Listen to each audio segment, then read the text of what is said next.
Assalamualaikum warahmatullahi wabarakatuh.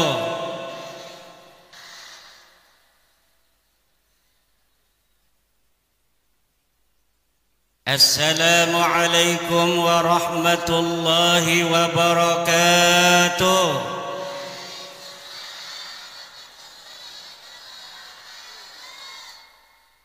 Ibu-ibu muslimat yang semangat, Assalamualaikum warahmatullahi wabarakatuh.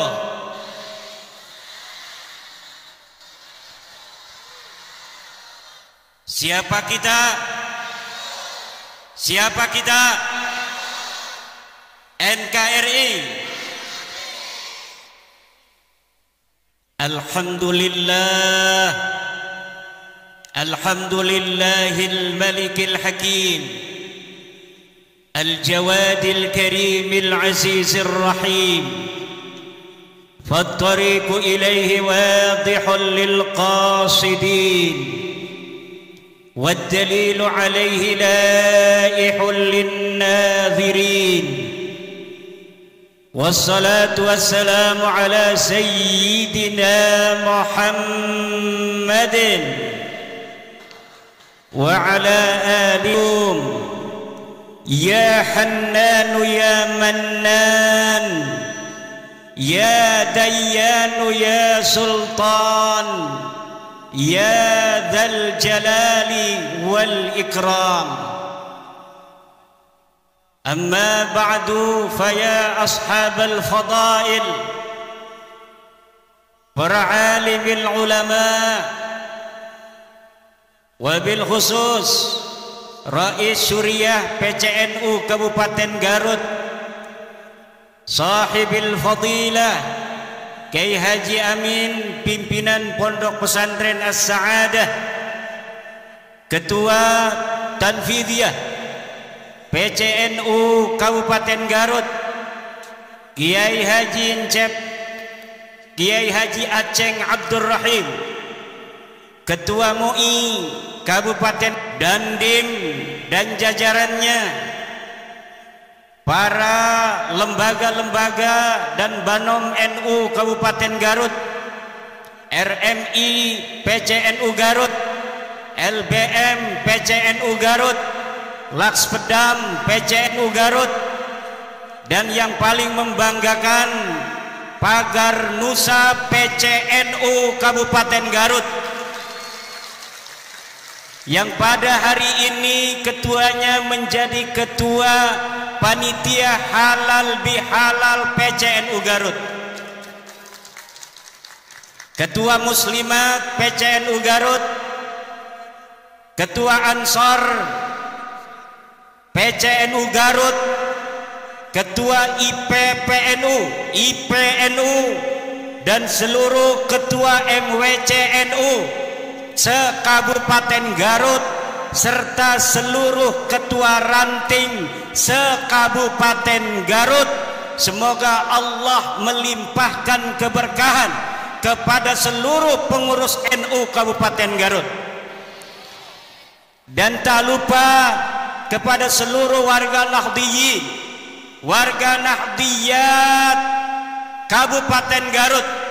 Semoga senantiasa Allah Subhanahu wa ta'ala limpahkan rizki yang banyak, anak yang saleh dan salihah, istri yang salihah, suami yang nurut. Mau ibu-ibu punya suami nurut? Suami yang bertanggung jawab, amin. Suami yang jangan banyak laganya, udah satu cukup satu, amin kata muslimat, diem kata bapak-bapak. Dan para pelajar-pelajar NU Kabupaten Garut, jangan salah pilih suami nanti, amin. Pilih suami yang soleh. Suami yang soleh itu cirinya yang pakai sarung, sarungnya sarung putih, pakainya jas coklat, pakai sorban putih. Itu ciri-ciri calon suami yang soleh. Amin ya robbal. Setuju Bu? Pertama-tama marilah kita panjatkan rasa syukur, puji kepada Allah Nu Maha Suci yang telah melimpahkan pada hari ini takdir kita untuk berjumpa, takdir kita untuk bersilaturahmi di samping makam seorang wali, Syekh Abdul Qahar Mbah Khatib, yang akan memberikan keberkahannya kepada kita dari Allah Subhanahu wa ta'ala. Yang dengan hadirnya kita hari ini, Allah insyaallah, amin ya rabbal alamin, akan mudahkan segala urusan kita. Yang sakit di hari ini, ya Allah, sembuhkanlah dengan barokah silaturahmi pada hari ini. Yang punya hutang, ya Allah, lunaskan hutangnya ya Allah. Yang punya masalah dengan istrinya, hampir mau bercerai, langgengkan jodohnya ya Allah. Anaknya yang nakal, anaknya yang gak mau ngaji, dengan barokah silaturahmi ini ya Allah, jadikan anaknya anak yang saleh dan salehah, anak yang mau ngaji, anak yang mau belajar agama Allah. Amin ya rabbal. Salawat beserta salam mari kita sanjungkan kepada baginda alam, habibi wa qurratu aini, Muhammad ibn Abdullah, man huwa syamsun, man huwa badrun, man huwa nurun fawqa nurin, man huwa iksiru wa ghali, man huwa misbahus suduri, jaddal hasani wal husaini, sayyidina wa maulana Muhammad, sayyidina wa maulana Muhammad, sayyidina wa maulana Muhammad. Hadirin warga NU Kabupaten Garut, Nahdlatul Ulama hari ini telah memasuki abad yang kedua. PBNU mencanangkan tema untuk abad yang kedua ini, merawat jagat, membangun peradaban. Merawat jagat, membangun peradaban. Mari kita sama-sama ulangi, merawat jagat, merawat jagat. Sejak NU didirikan 1926, NU bergerak membimbing umat. Kiai-kiai pesantren diorganisir untuk bersama-sama mengawal umat Islam agar menuju apa yang diridhai oleh Allah dan Rasulnya. Kiai-kiai NU mengawal umat bergerak melawan paham Wahabi ketika itu, yang menuduh kiai-kiai pesantren terkena penyakit TBC, takhayul, bid'ah dan khurafat.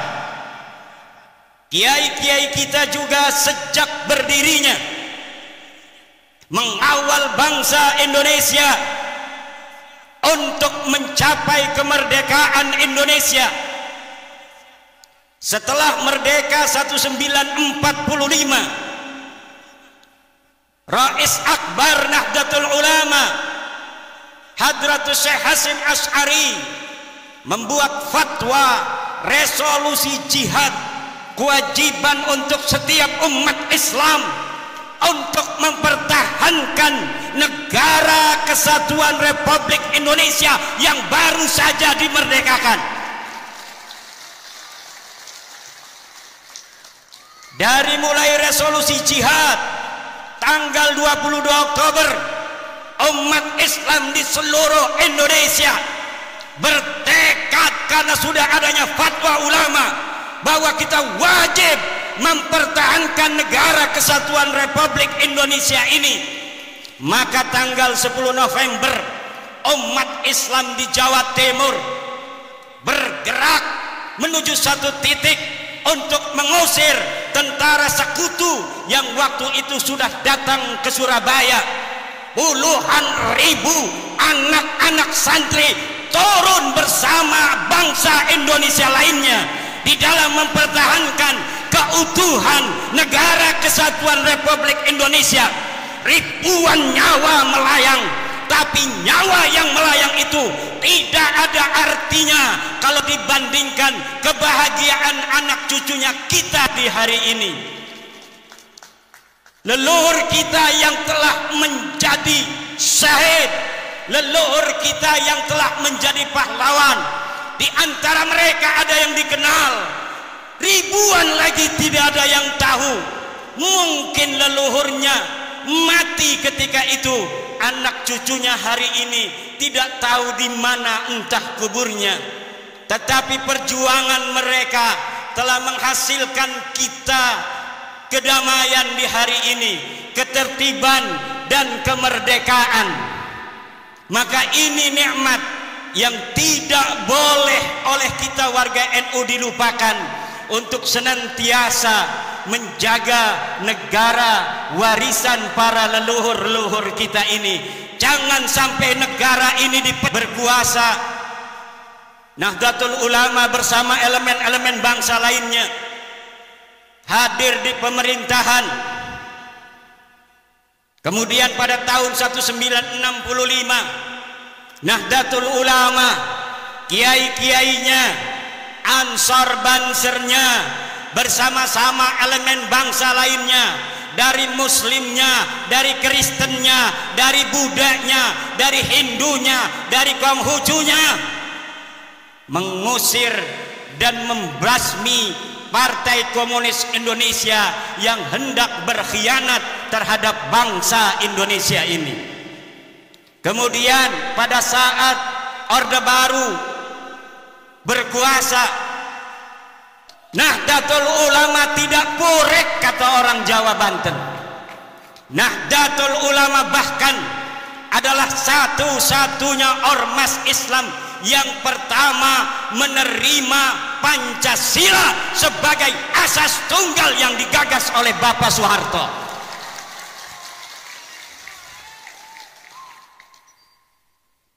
Kalau ormas lain mungkin sudah turun ke jalan, ormas terbesar oleh pemerintah Soeharto ditinggalkan, keberadaan yang besar dinafikan. Tetapi ulama-ulama kita tidak pernah mempunyai catatan pondong pada pemerintah. Ulama-ulama kita tidak pernah ada catatan menggerakkan rakyat untuk melawan pemerintah. Tidak ada. Kesetiaan Nahdlatul Ulama terhadap negara kesatuan Republik ini bersifat final, mutlakon, bila qayyidin, baik qayyidin lazimin maupun qayyidin ghairi lazimin, mutlakon, bahwa negara kesatuan Republik Indonesia ini adalah bagi Nahdlatul Ulama bersifat final. Setelah reformasi hadir seorang putra Nahdlatul Ulama, Sayyidi Syekh Abdurrahman Wahid Gus Dur, Allah takdirkan memimpin negara kesatuan Republik Indonesia. Pada zaman SBY, kemudian gerakan-gerakan radikal muncul di Indonesia. NU bersama warga bangsa lainnya berjuang bagaimana gerakan-gerakan radikal ini bisa diberantas dari Indonesia. Abuya Dimyati berputra Abuya Muhtadi. Abuya Muhtadi berfatwa bahwa gerakan-gerakan radikal semacam HTI, FPI harus dihilangkan dari Indonesia. Sebelum negara Indonesia ngeh terhadap HTI dan sebagainya, Abuya Muhtadi Dimyati sudah berfatwa terlebih dahulu beberapa tahun yang silam bahwa HTI harus dibubarkan dari Indonesia.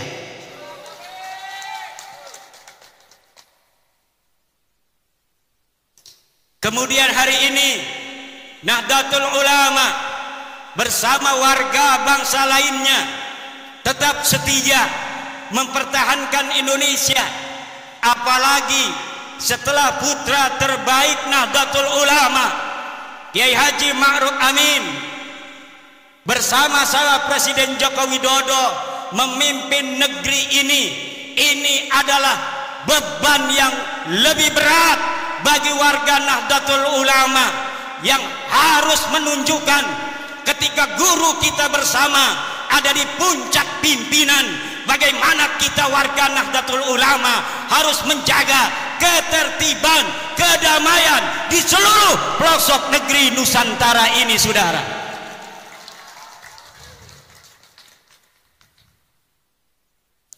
Indonesia ini negeri yang baldatun thayyibatun wa rabbun ghafur. Islam datang dibawa oleh Wali Songo. Islam datang dibawa oleh Wali Songo. Islam datang dibawa oleh Wali Songo. Islam datang dibawa oleh Islam datang dibawa oleh Islam datang dibawa oleh Islam datang, catat, dibawa oleh Wali Songo. Yang sekarang Nahdlatul Ulama mengkristalkan ajaran Islam Wali Songo dengan tawaran konsep Islam Nusantara. Kita Islam, tapi kita Nusantara. Kita Islam, tapi kita adalah Indonesia. Kita Islam dengan kesadaran bahwa ada saudara-saudara kita sebangsa yang berbeda, berbeda agama, berbeda suku, berbeda adat istiadat, berbeda budaya, berbeda bahasa. Ini harus lahir di dalam kesadaran kita, sehingga kita sebagai umat Islam bijaksana sebagai mayoritas di dalam mencetuskan setiap gagasan-gagasan kenek Indonesia Raya. Kita Bhinneka Tunggal Ika, berbeda-beda tapi satu. Kita ada berbeda dari sisi budaya, tapi walaupun kita berbeda-beda, kita tetap satu jua, yaitu Indo.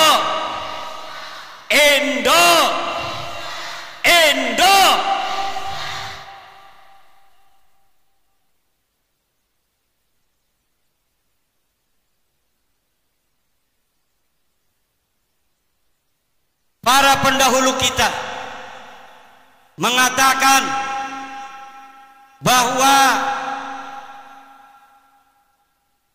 kemerdekaan Republik Indonesia ini adalah atas berkat rahmat Allah. Lihat dalam Undang-Undang Dasar. Dan sesungguhnya kemerdekaan itu ialah hak segala bangsa. Dan oleh sebab itu, maka penjajahan di atas dunia ini harus dihapuskan karena tidak sesuai dengan pri keadilan dan pri kemanusiaan. Indonesia harus bersatu dan pertama harus merdeka, karena di dalam undang-undang yang disebutkan bukan bersatu terlebih dahulu.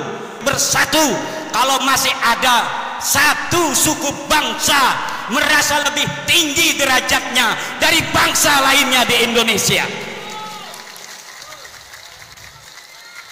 Buat apa kita bersatu kalau mereka, orang-orang yang bukan pribumi Indonesia, menganggap kita pribumi Indonesia adalah sebagai budak-budak mereka.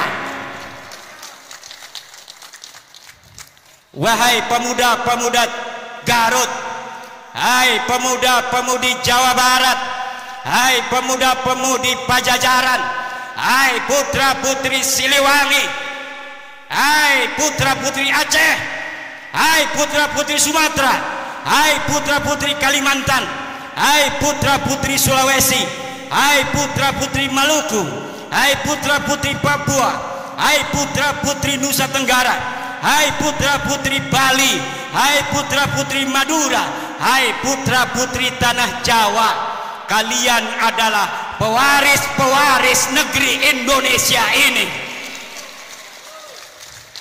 Jangan sampai kalian di negeri kalian sendiri yang direbut dari penjajah dengan darah-darah kakek-kakek kalian sendiri, kemudian negeri ini, kehormatan kalian, kalian gadaikan, kalian jadikan hal yang menghinakan daripada perjuangan kakek-kakek kalian sendiri, jangan menjadi budak dari bangsa-bangsa selain kalian.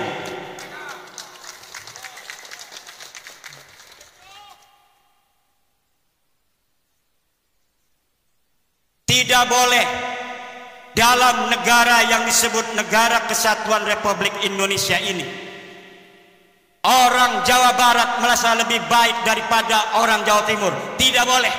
Kita adalah sama. La fadla li Jawa Barat ala Jawa Timur, wala li Jawa Timur ala Jawa Barat. Kullukum min Adam wa Adam min turab.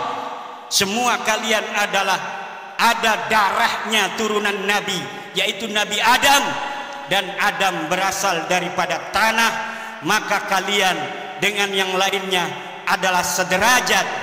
Yang membedakan kalian dengan yang lainnya hanyalah ilmu pengetahuan kalian.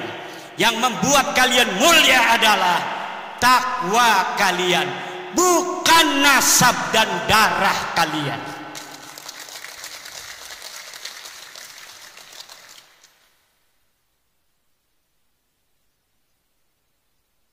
Kullukum ummahatukum waladnakum ahrara fala takunu abidan li ghairikum.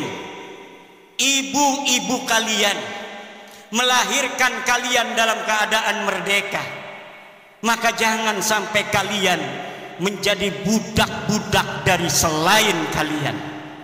Di hadapan Allah kita adalah sama. Tidak boleh di dalam Negara Kesatuan Republik Indonesia, tidak ada di dalam ajaran Islam ta'lihul inas wa ta'nisul ilah.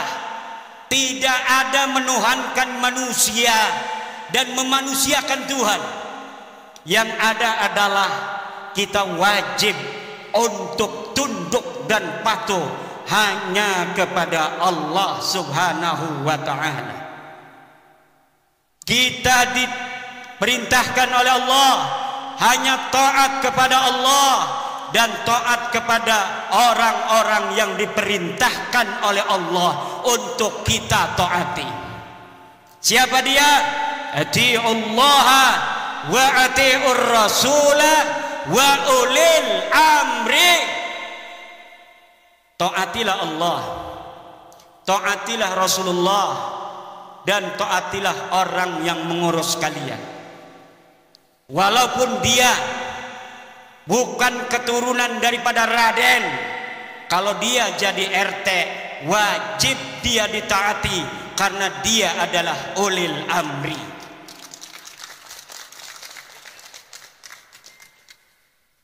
Walaupun dia turunan Nabi Nuh, turunan Nabi Ibrahim, kalau dia tidak jadi apapun dalam kehidupan, tidak ngurus urusan kalian, tidak ada kewajiban kalian untuk mentaatinya. Tidak ada. Tapi walaupun abdun habasiyun, hamba yang hitam legam, kalau dia memegang urusanmu, dia menjadi ketua RT, ketua RW, dia menjadi lurah, dia menjadi camat, dia menjadi bupati, dia menjadi gubernur, dia menjadi presiden, dia menjadi ketua organisasi, maka dalam lingkup urusan-urusan yang menjadi tanggung jawabnya, kita sebagai rakyatnya, kita sebagai anggotanya wajib untuk mentaati mereka. Tidak ada di dalam ajaran Islam orang harus dimuliakan hanya berdasarkan darah dan nasabnya. Tidak ada. Ada orang-orang yang memperkosa saudara, memperkosa hadis-hadis Rasulullah tentang ahli bait. Kemudian hadis-hadis tentang ahli bait itu dibawa maknanya untuk diri mereka. Kemudian dengan itu mereka doktrin umat, mereka doktrin jamaah untuk buta hati mereka, hanya melihat cinta dari mereka, tidak melihat cinta dan ajaran selain mereka, sehingga cinta dan ajaran selain mereka dimunafikan. Ini adalah penjajahan pikiran, penjajahan rohani yang harus. Saya permisi minum dulu.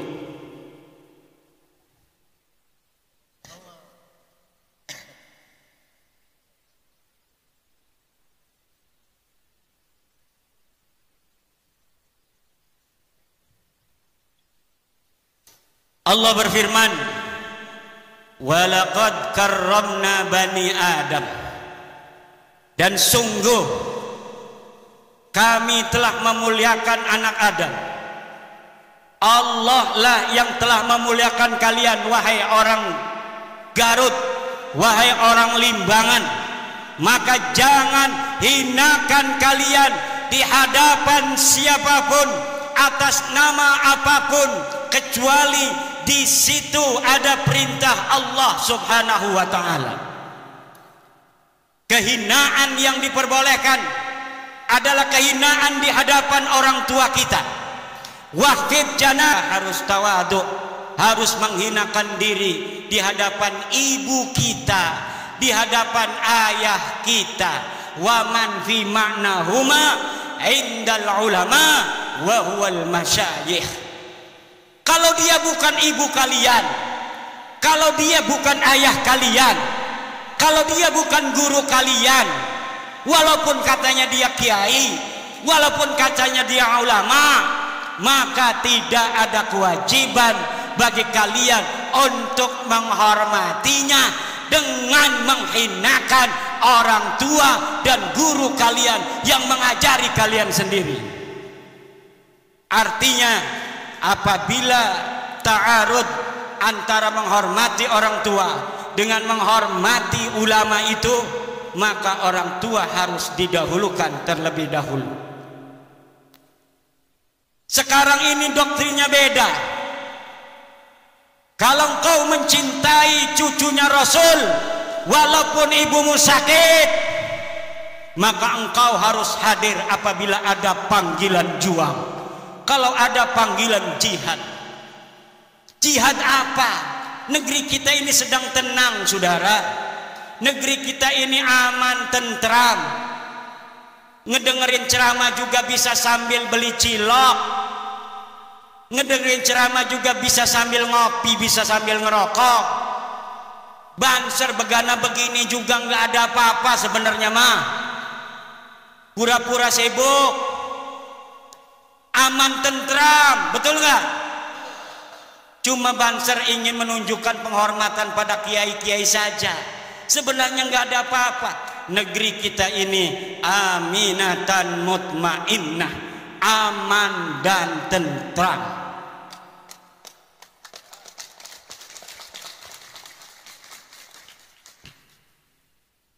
Ini pelajar-pelajar Ibnu kenapa ngeliatinnya begitu?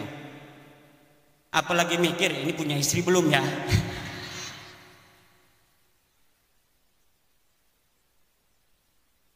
Gampang, saya tinggal ngontek Yai Amin.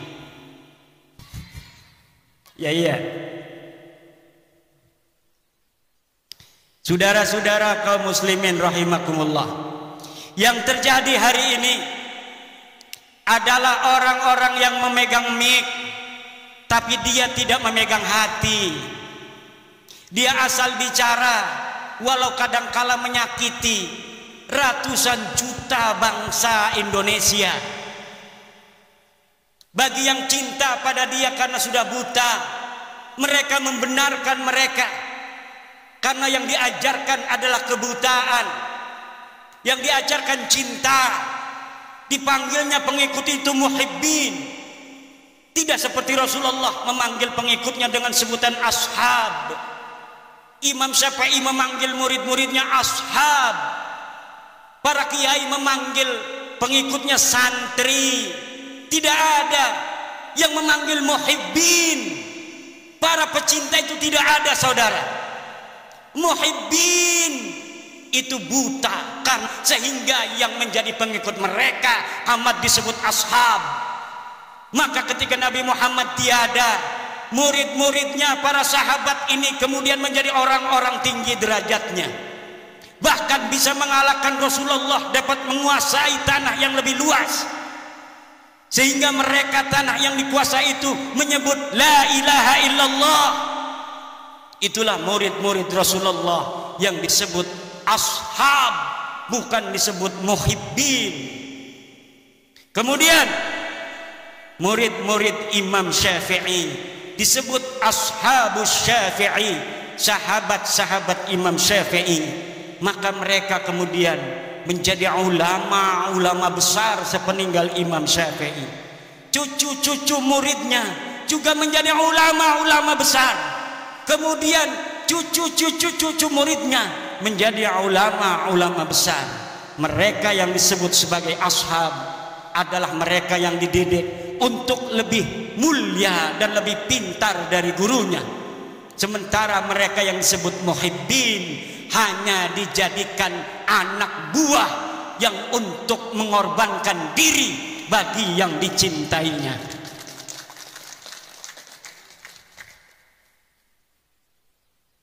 Saudara-saudara kaum muslimin rahimakumullah, apalagi mereka yang berceramah di media-media sosial, di hadapan-hadapan publik, belum pernah riyadhah hati,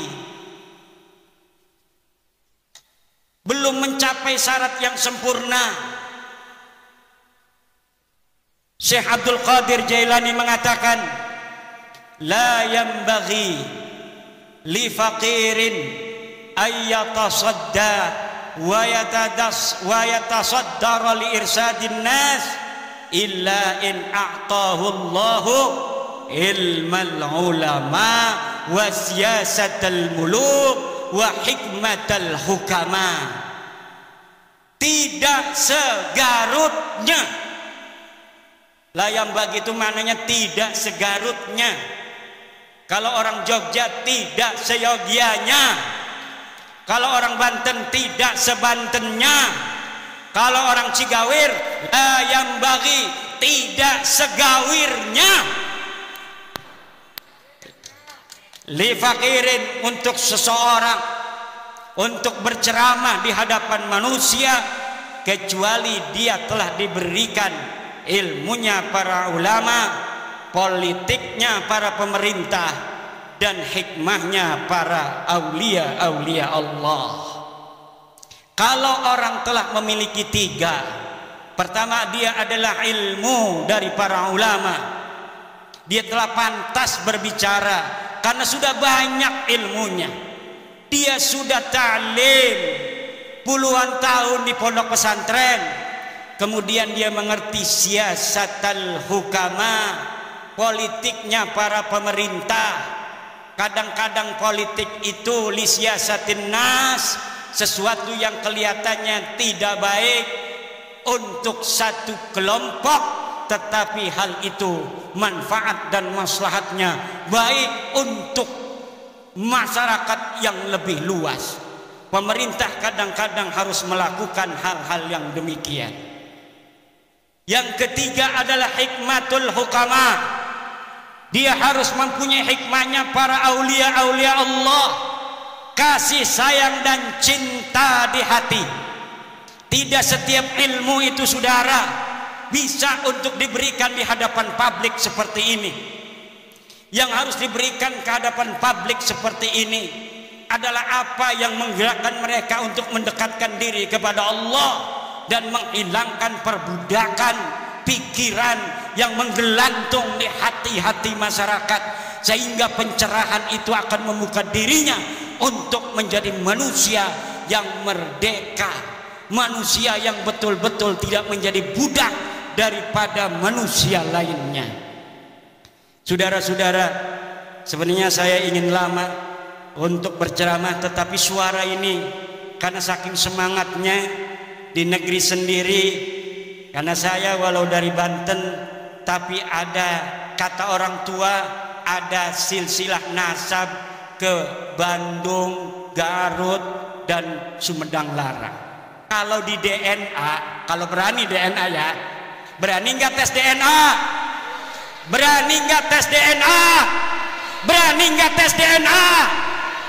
Kalau kita dites DNA, maka orang Banten dan orang Jawa Barat di dalam darahnya, di dalam tubuhnya ada darah Prabu Siliwangi yang mengalir, saudara-saudara. Kalau diurut dari nonong-nonong, neng-neng yang duduk ini, dari dirinya sampai Prabu Siliwangi, lihat ada berapa leluhur yang telah mati di medan juang. Ada berapa leluhur yang telah mati syahid dalam mempertahankan tanah Pasundan dan Jawa Barat ini, dalam mempertahankan Indonesia Raya ini, saudara. Maka kita kalau ada tes DNA diperintahkan oleh Gubernur Ridwan Kamil, turunan Sunan Gunung Jati, hei orang-orang Garut, tes DNA, aing hayang nyaho siap keturunan saha, siap ente tes DNA, siap ente tes DNA, siap ente.